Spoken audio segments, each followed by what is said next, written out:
How's that? Yeah, so here's an interesting topic that we can maybe do a longer video about.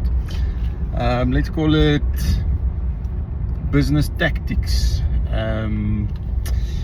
One of the ones that I'm thinking about is where you will go and price for a certain scope, but knowingly leave out items that you know you're supposed to quote for, just so that you can get your price lower, and then you fight for variations afterwards. It's something that I see happen quite often.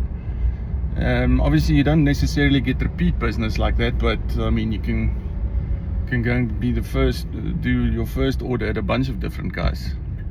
Yeah, I see it happen quite often, and I see it, guys doing it repeatedly as well. Like customers who basically always just go for whoever's the cheapest.